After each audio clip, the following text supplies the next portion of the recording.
Hi there, എല്ലാവർക്കും പുതിയൊരു വീഡിയോയിലേക്ക് സ്വാഗതം. സോ ഈ ഒരു സെക്ഷനിൽ നമ്മൾ പഠിക്കാൻ പോകുന്നത് SCSSലുള്ള മിക്സിങ്സിനെ കുറിച്ചിട്ടാണ്.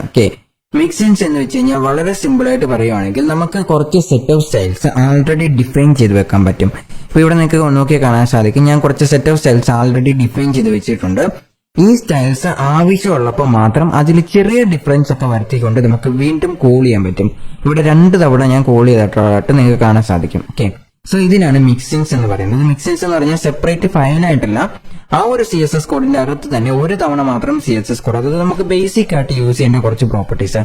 ഉദാഹരണത്തിന് നമ്മൾ മൾട്ടിപ്പിൾ പാഡിങ്, മാർജിന്, അതുപോലെ തന്നെ ബോർഡർ, അങ്ങനത്തെ കാര്യങ്ങൾ, അതുപോലെ തന്നെ ബാക്ക്ഗ്രൗണ്ട് കളേഴ്സ്, ഇതൊക്കെ നമ്മൾ എന്തെങ്കിലും ഒരു പെർട്ടിക്കുലർ എലമെന്റ് കണ്ടിന്യൂസ് ആയിട്ട് റിപ്പീറ്റഡ് ആയിട്ട് നമുക്ക് യൂസ് ചെയ്യണമെന്ന് വിചാരിക്കാം. ഉദാഹരണത്തിന് ഇതുപോലെ ബട്ടൺസ് ഞാൻ പല സ്ഥലത്ത് ഉപയോഗിക്കുന്നുണ്ട്.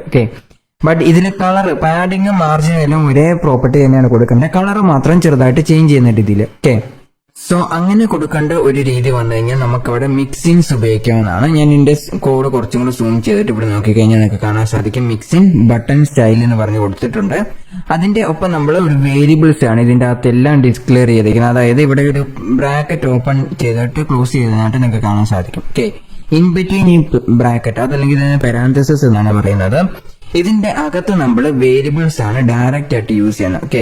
സോ ഇതിന്റെ അകത്ത് ഞാൻ കളർ എന്ന് പറഞ്ഞ വേരിയബിൾ യൂസ് ചെയ്തിട്ടുണ്ട്. അതുപോലെ തന്നെ ബോർഡർ വിഡ്ത്ത് എന്ന് പറഞ്ഞൊരു വേരിയബിൾ യൂസ് ചെയ്തിട്ടുണ്ട്. ഇവിടെ നിങ്ങൾക്ക് ഡീഫോൾട്ട് ആയിട്ടൊരു വാല്യൂ കൊടുക്കണമെങ്കിൽ കൊടുക്കാം, അതല്ലെങ്കിൽ കൊടുക്കാതെയും വിടാം. ബട്ട് നമ്മളത് ഉപയോഗിക്കുമ്പോൾ ആ ഒരു കളർ വിഡ്ത്തും കൂടെ കൊടുക്കണം. ഇവിടെ ഞാൻ ഡീഫോൾട്ട് ആയിട്ടുള്ള വാല്യൂ കൊടുത്തിട്ടുണ്ട്, 1px എന്ന് പറഞ്ഞതും CCC എന്ന് പറഞ്ഞിട്ട് ഈ ഒരു 3 കളേഴ്സും കൊടുത്തിട്ടുണ്ട് അല്ലെ. അപ്പം നിങ്ങൾക്ക് ഇതിന്റെ അകത്ത് ഡീഫോൾട്ട് ആയിട്ട് വാല്യൂ കൊടുത്തിട്ടുണ്ടെങ്കിൽ ഇപ്പൊ ഞാൻ ഇവിടെ ആദ്യത്തെ തവണ ബട്ടൺ കോൾ ചെയ്യുമ്പോൾ എന്താണ് ഉപയോഗിച്ചിരിക്കുന്നത്, ആ ഒരു കളറിന്റെ വാല്യൂ മാത്രമേ കൊടുത്തിട്ടുള്ളൂ. കളറിന്റെ വാല്യൂ നമ്മൾ മസ്റ്റ് ആയിട്ട് കൊടുത്തിരിക്കുന്നത്. ഇവിടെ നോക്കിയാൽ നിങ്ങൾക്ക് കാണാൻ സാധിക്കും, കളർ എന്ന് പറഞ്ഞ വാല്യൂ നമ്മൾ ഡീഫോൾട്ട് ആയിട്ടുള്ള വാല്യൂസ് ഒന്നും കൊടുത്തിട്ടില്ല. അതുകൊണ്ട് തന്നെ കളറിന് വാല്യൂ നമ്മൾ മസ്റ്റ് ആയിട്ട് കൊടുത്തിരിക്കണം. ബാക്കിയുള്ളതിന് 1px അതുപോലെ തന്നെ ഒരു ബോർഡർ കളറും കൊടുത്തിട്ടുള്ളത് കൊണ്ട് തന്നെ നമ്മൾ എന്ത് ഉപയോഗിക്കുന്നില്ല, ആ ഒരു കളറിന്റെ വാല്യൂ കൊടുത്തില്ലെങ്കിലും കുഴപ്പമില്ല. ഇനി അതിനും കൂടെ കളർ കൂട്ടി കൊടുത്തു കഴിഞ്ഞാൽ ഈ എക്സിസ്റ്റിംഗ് വാല്യൂവിനെ ഓവർകം ചെയ്തിട്ട് ഈ ഒരു വാല്യൂ ആയിരിക്കും വരുന്നത്. ഇനി ഇവിടെ യൂസ് ചെയ്തിരിക്കുന്ന എല്ലാം വേരിയബിൾസ് ആണ് ഞാൻ പറഞ്ഞിട്ടുണ്ടായിരുന്നു. അതുപോലെ മിക്സിംഗ് നമ്മൾ ഡിക്ലെയർ ചെയ്യുമ്പം അതിന്റെ അകത്ത് നമ്മൾ ആ ഒരു വേരിയബിൾസ് യൂസ് ചെയ്തിട്ടുണ്ടായിരിക്കണം. ഇപ്പൊ ഉദാഹരണത്തിന് ബോർഡർ വിഡ്ത്ത് എന്ന് പറഞ്ഞു കൊടുത്തിട്ടുണ്ട്. അതുപോലെ തന്നെ സോളിഡ് ബോർഡർ കളർ എന്ന് പറഞ്ഞു കൊടുത്തിട്ടുണ്ട്. ബോർഡർ വിഡ്ത്ത് എന്ന് പറഞ്ഞാൽ എത്രയാണ്, ഇതൊരു വേരിയബിൾ ആണ്. ബോർഡർ വിഡ്ത്ത് ആണ്, ആ വേരിയബിൾ ആണ് ഉപയോഗിച്ചിരിക്കുന്നത്. അതുപോലെ തന്നെ ബോർഡറിന്റെ സ്റ്റൈലാണ് നമ്മൾ കൊടുത്തിരിക്കുന്നത്. സോളിഡ് എന്ന് പറഞ്ഞ ബോർഡറിന്റെ സ്റ്റൈലാണ് കൊടുത്തിരിക്കുന്നത്. അതുപോലെ തന്നെ ബോർഡർ കളർ എന്ന് പറഞ്ഞത് ഈ ഒരു കളറാണ്. സാധാരണ ബോർഡർ എന്ന് പറഞ്ഞ പ്രോപ്പർട്ടി ഷോർട്ട് ഹാൻഡ് ആയിട്ട് നമ്മൾ എഴുതാറില്ല, അത് തന്നെയാണ് ഇവിടെ ചെയ്തിരിക്കുന്നത്. അതായത് ഇത് എക്സിക്യൂട്ട് ചെയ്ത് കഴിഞ്ഞാൽ 1px സോളിഡ്, അതിനുശേഷം CCC എന്നായിരിക്കും ഇതിന്റെ കളർ വരുന്നത്. ഇനി ബാക്ക്ഗ്രൗണ്ട് കളറിന് പകരം നമ്മൾ ഈ കളർ എന്ന് പറഞ്ഞ ഒരു വേരിയബിൾ ആണ്, ടെക്സ്റ്റ് കളറിനെ ഡിനോട്ട് ചെയ്യുന്നതല്ല. അത് ഇത് ബാക്ക്ഗ്രൗണ്ട് കളറിന് വേണ്ടിയിട്ട് ഞാൻ ഈ കളർ എന്ന് പറഞ്ഞ വേരിയബിൾ ആണ് ഉപയോഗിക്കുന്നത്. നിങ്ങൾക്ക് വേറെ എന്തെങ്കിലും വേരിയബിൾ നെയിം ഉപയോഗിക്കാം. അതുപോലെ തന്നെ കളർ എന്ന് പറഞ്ഞത് കൺഫ്യൂഷൻ ഉണ്ടാണെങ്കിൽ നമുക്കിവിടെ ബാക്ക്ഗ്രൗണ്ട് കളറിനോ അങ്ങനെ എന്ത് വേണമെങ്കിലും ഉപയോഗിക്കാവുന്നതാണ്. അതിനുശേഷം കളർ എന്തിനാണ് ഉപയോഗിക്കുന്നത്, ടെക്സ്റ്റ് കളേഴ്സ് ക്രിയേറ്റ് ചെയ്യാനായിട്ടാണ്.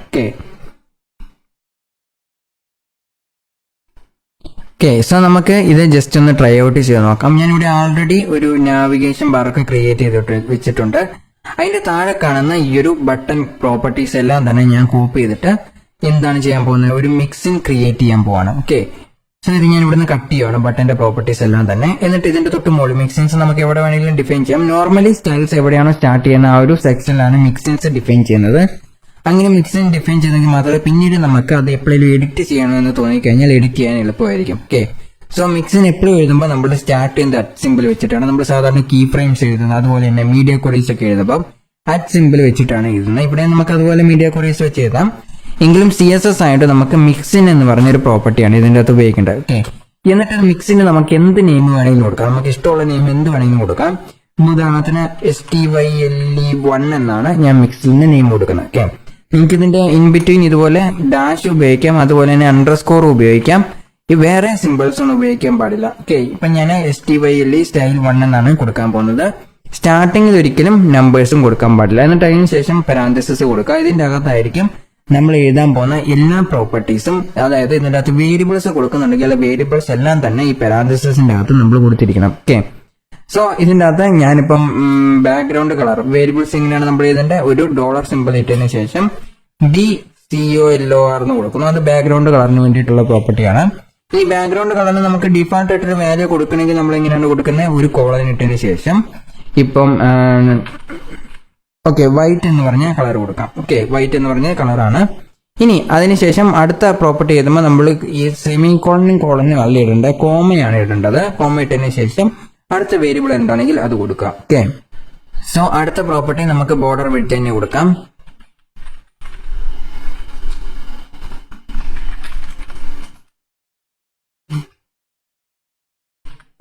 ഓക്കെ, ബോർഡർ വിഡ്ത്ത് എന്ന് നിങ്ങൾക്ക് ഇതുപോലെ 2 ലെറ്റേഴ്സ് മാത്രമായിട്ട് എഴുതാൻ സാധിക്കും. ഇനി അതിനൊരു വാല്യൂസ് കൊടുക്കണമെങ്കിൽ അങ്ങനെ കൊടുക്കാം. അപ്പൊ അതായത് ഡിഫാൾട്ട് ആയിട്ട് എനിക്കൊരു 2 പിക്സൽസ് ആണ് ബോർഡർ വിഡ്ത്ത് കൊടുക്കണമെങ്കിൽ അങ്ങനെയും കൊടുക്കാം. ഇനി അടുത്ത പ്രോപ്പർട്ടി ഞാൻ കൊടുക്കാൻ പോകുന്ന പ്രോപ്പർട്ടി എന്ന് പറഞ്ഞാൽ ബോർഡർ കളറാണ്. ഓക്കെ, നമ്മൾ നേരത്തെ കണ്ട പോലെ തന്നെ ഒരു ഡോളർ സിമ്പിൾ ഇടുക, എന്നിട്ട് ബി കളർ എന്ന് വേണമെങ്കിൽ നിങ്ങൾക്ക് എഴുതാം. ഓക്കെ, കളർ ഇതുപോലെ എഴുതാവുന്നതാണ്. അതിനുശേഷം ഒരു കോളൻ ഇട്ടതിന് ശേഷം എന്താണ് എഴുതേണ്ടത്, എന്ത് കളറെങ്കിലും നിങ്ങൾക്ക് കൊടുക്കാൻ സാധിക്കുന്നതായിരിക്കും. ഇപ്പൊ സി എന്ന് ഈ ഒരു കളർ തന്നെ ഞാൻ കണ്ടിന്യൂ ചെയ്ത് കൊടുക്കാൻ പോകുന്നു. ഓക്കെ, സോ ഇങ്ങനെ ഏത് കളർ വേണമെങ്കിലും കൊടുക്കാം. ഇതിലെല്ലാം വൈറ്റ് കളർ ആയിട്ട് വരുന്നതാണ്. ഇത് ആക്ച്വൽ വൈറ്റ് എന്ന് നമുക്ക് പറയാൻ പറ്റില്ല, ഇവിടെ നിങ്ങൾക്ക് കാണാൻ സാധിക്കും.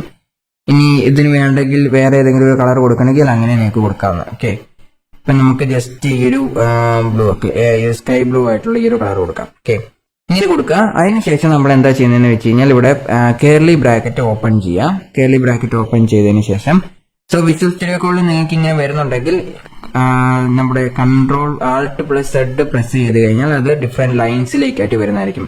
അപ്പൊ നമുക്ക് ടൈപ്പ് ചെയ്യാൻ കുറച്ചും കൂടി എളുപ്പമുണ്ടായിരിക്കും. ഇതിന്റെ അകത്താണ് നമ്മൾ ബിക്സിന്റെ പ്രോപ്പർട്ടീസ് എല്ലാം തന്നെ ഡിഫൈൻ ചെയ്യുന്നത്. ആദ്യം നമുക്ക് പാഡിങ് കൊടുക്കാം.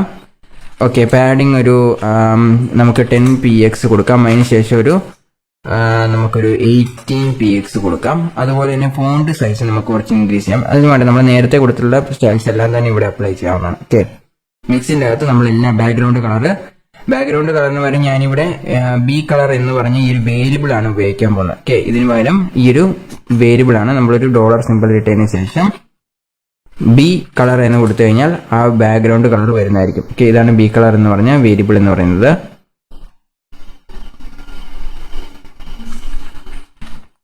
ഓക്കെ, ബാക്ക്ഗ്രൗണ്ട് കളറായിട്ട് ഞാൻ കൊടുത്തിട്ടുണ്ട്. ഇനി ഈ ബി കളർ എന്ന് പറഞ്ഞാൽ ബോർഡറിന് വേണ്ടിയിട്ട് നമ്മൾ കൊടുത്തിരിക്കുന്ന ഒരു കളറാണ്. നിങ്ങൾക്ക് ബോർഡറിന് കളർ വേണമെങ്കിൽ അങ്ങനെയും കൊടുക്കാം. അപ്പം BO കളർ എന്ന് കൊടുക്കാം. അപ്പം ബോർഡർ കളർ നമുക്ക് മാറിപ്പോകാതിരിക്കാൻ ഒന്ന് എളുപ്പമായിരിക്കും. ഓക്കെ, ഇനി ബോർഡർ എന്ന് പറഞ്ഞാൽ ഞാൻ ഇതിൻ്റെ അകത്ത് കൊടുക്കുന്ന വാല്യൂസ് എന്താണ്, ബോർഡർ വിട്ട് കൊടുത്തിട്ടുണ്ട്. അപ്പം നമ്മളിവിടെ ഡോളർ സിമ്പിൾ വിളിച്ചതിന് ശേഷം ബോർഡർ വിട്ട് എഴുതണം.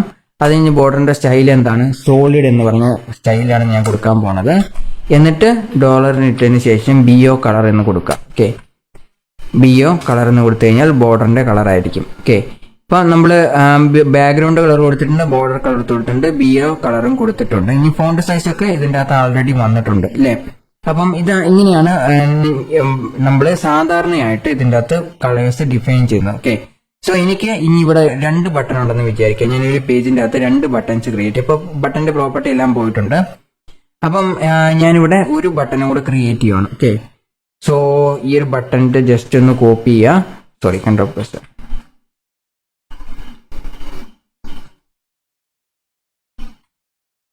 ഓക്കെ, ഈ രണ്ടാമത്തെ ബട്ടൺ ഇതിന് ഞാനൊരു ID നമുക്ക് കൊടുക്കാം.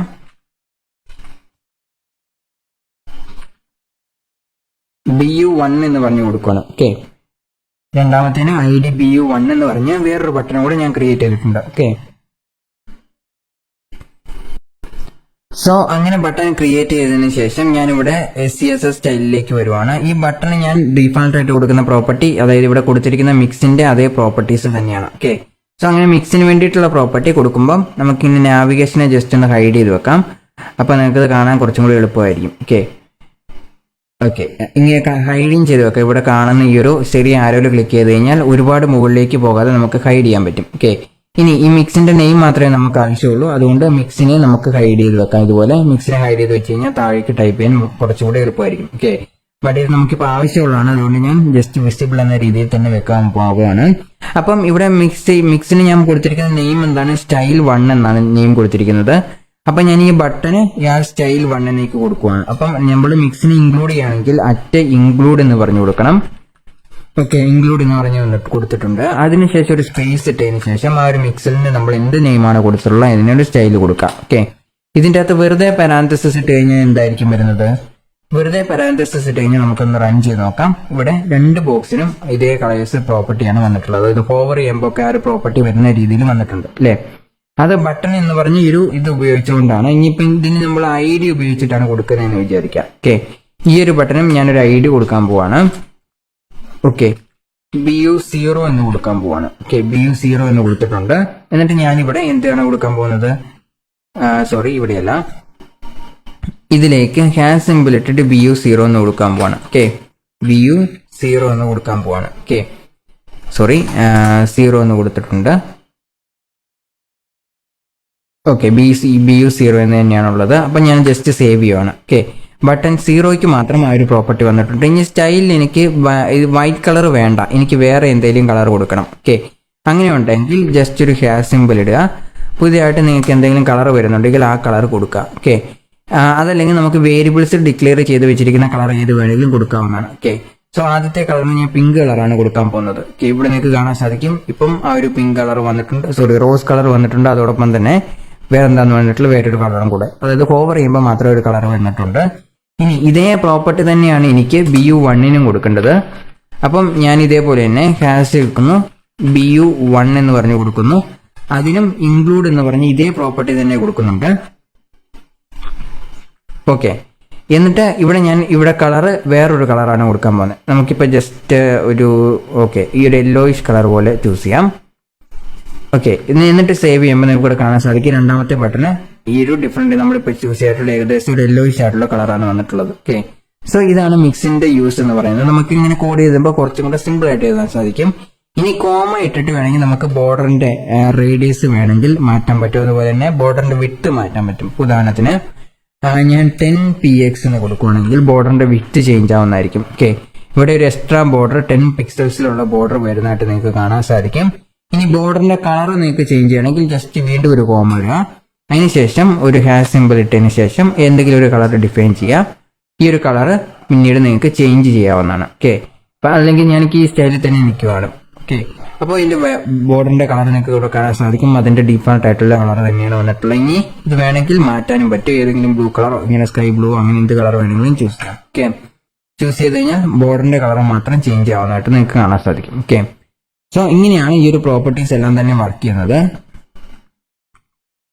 ഓക്കെ, ഇപ്പം ആ ഒരു ബ്ലൂ കളറിലുള്ള ബോർഡർ വന്നിട്ടുണ്ട്. അപ്പൊ നമ്മൾ ഇവിടെ ആക്ച്വലി ഇതിന്റെ ബേസിക് ആയിട്ടുള്ള പ്രോപ്പർട്ടീസ്, അതായത് പാഡിങ്, ഫോണ്ട് സൈസ്, അതുപോലെ തന്നെ ഹോവർ ആകുമ്പോൾ കളർ ചേഞ്ച് ആവുന്ന റെഡ് കളർ, ഈ പ്രോപ്പർട്ടീസ് എല്ലാം നമ്മൾ ഒരു തവണ മാത്രമേ ഡിഫൈൻ ചെയ്തിട്ടുള്ളൂ. ജസ്റ്റ് ഇൻക്ലൂഡ് എന്ന് ഉപയോഗിച്ചുകൊണ്ട് തന്നെ നമുക്ക് ആ ഒരു പ്രോപ്പർട്ടീസ് മൾട്ടിപ്പിൾ ടൈംസ് എത്ര തവണ വേണമെങ്കിലും എവിടെ വേണമെങ്കിലും കോൾ ചെയ്യാം. ഓക്കെ, ഇനി ഒരു ഫയൽസിന്റെ അകത്ത് എവിടെ വേണമെങ്കിലും ഈ മിക്സിൻസ് കോൾ ചെയ്യാം. അപ്പൊ നമ്മൾ ആക്ച്വലി ഇതിന്റെ CSS കോഡ് നോക്കിക്കഴിഞ്ഞാൽ ഇത്ര മാത്രമേ എഴുതിയിട്ടുള്ളൂ. അതായത് SCSS കോഡ് നമ്മളിപ്പോൾ ബോഡിയുടെ സ്റ്റൈൽ കുറച്ച് ഇൻക്രീസ് ചെയ്യാണ്, അതുപോലെ തന്നെ നാവിഗേഷന്റെ സ്റ്റൈലും ഇൻക്രീസ് ചെയ്യണം. ഓക്കെ, ആകെപ്പാടെ ഇത്രയും സ്റ്റൈൽ ചെയ്തിട്ടുള്ളൂ. ഇവിടെ ഇതിന്റെ സൈസ് നിങ്ങൾക്ക് കാണാൻ സാധിക്കും, ഇത്രയും സ്റ്റൈൽസ് വന്നിട്ടുള്ളൂ. ബട്ട് ഇവിടെ സ്റ്റൈൽസിലേക്ക് വന്നപ്പം ഇത് കുറച്ചും കൂടെ എക്സ്ട്രാ നമുക്ക് ഇവിടെ വന്നിട്ടുണ്ട്. ഓക്കെ, ഒരുപാട് സ്റ്റൈൽസ് ഇവിടെ വന്നിട്ടുള്ളതായിട്ട് കാണാൻ സാധിക്കും. ഓക്കെ, സോ ഓരോ ബട്ടൺ 0 എന്ന് വന്നിട്ടുള്ള ഒരു ബാക്ക്ഗ്രൗണ്ട് കളർ മാത്രമേ ഡിഫറൻസ് ചെയ്ത് വന്നിട്ടുള്ളൂ. അതുപോലെ തന്നെ ബട്ടൺ 0 ഹോവറിൽ നിങ്ങൾക്ക് കാണാൻ സാധിക്കും. അതുപോലെ ബട്ടൺ 0യിൽ നിങ്ങൾക്ക് പ്രോപ്പർട്ടീസ് കൊടുത്തിട്ടുണ്ട്. ഇതുപോലെ തന്നെ ഇവിടെയും ബട്ടൺ 1ൽ ഹോവർ പ്രോപ്പർട്ടീസും കൊടുത്തിട്ടുണ്ട്. ഓക്കെ, സോ ഇത്രയും കോഡ് ചെയ്തതിനേക്കാളും എളുപ്പമായിട്ട് നമുക്ക് CSSൽ വളരെ കുറച്ച് കോഡ് ചെയ്തിക്കൊണ്ട് ആ ഒരു കാര്യം പോസിബിൾ ആക്കാൻ പറ്റും. ഓക്കെ, ഇതാണ് SCSSും CSSും തമ്മിലുള്ള ഡിഫറൻസ് എന്ന് പറയുന്നത്. Okay, so that's about this section. അടുത്ത വീഡിയോയിൽ നമ്മൾ റെസ്പോൺസീവ് ആയിട്ട് ഗ്രിഡ് സിസ്റ്റംസ് മിക്സിൻസ് ഒക്കെ ക്രിയേറ്റ് ചെയ്യുന്നത് എങ്ങനെയാണെന്ന് പഠിക്കുന്നതായിരിക്കും. So see you again in coming lectures and thank you for watching.